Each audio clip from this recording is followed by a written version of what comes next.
Start. सभापति महोदय, जिस भावना से मैंने यह बिल पेश किया है उसके महत्व को सरकारी और विरोधी पक्ष दोनों ने एक मत से अनुभव किया है कि देश में बेकारी की एक भयंकर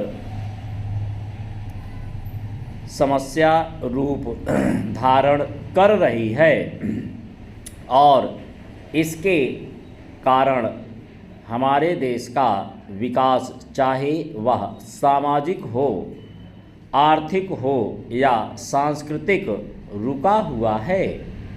पिछले 55 वर्षों से इसी परिस्थिति का निर्माण होते हुए हम देख रहे हैं।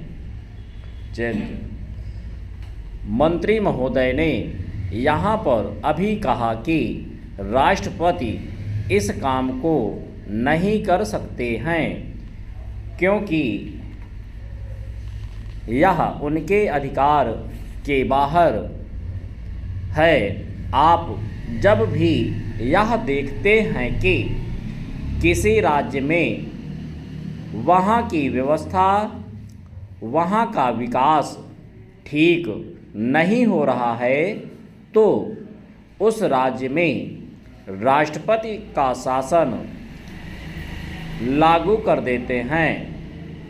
जब किसी राज्य में अराजकता फैल रही हो, विकास का काम समाप्त हो गया हो और वहाँ के नेता जिम्मेदारी से काम ना करते हों तो वहाँ पर राज्यपाल का शासन लागू कर दिया जाता है। ऐसे अनेक उदाहरण हमारे देश में मौजूद हैं। इसी प्रकार हमारे राष्ट्रपति सबसे ऊंचे अधिकारी हैं और अगर देश में इस तरह की स्थिति काफ़ी समय तक चलती रही तो राष्ट्रपति को आपातकालीन स्थिति में इस देश की सुरक्षा के लिए, इस देश की प्रगति के लिए सारी जिम्मेदारी अपने हाथ में ले लेने का अधिकार है।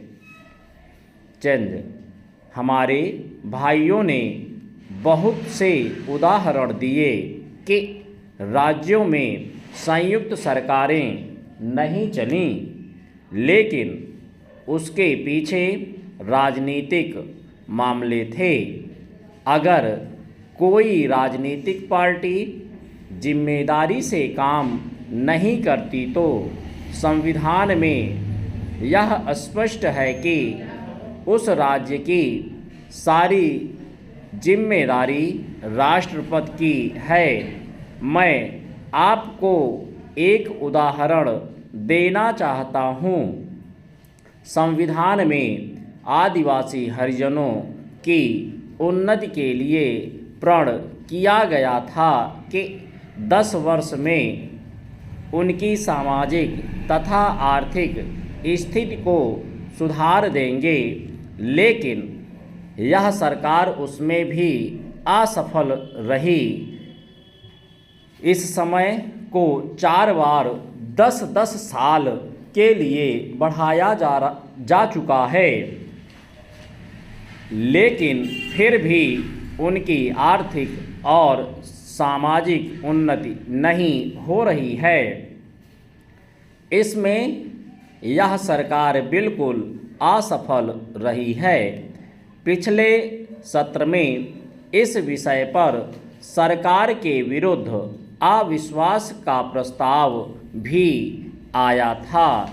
इसलिए मेरा कहना है कि भारत में इस समय जो बेकारी की समस्या है वह इस ढंग की समस्या है जिसके रहते सारे देश को उन्नत बनाने की व्यवस्था हम सोच रहे हैं।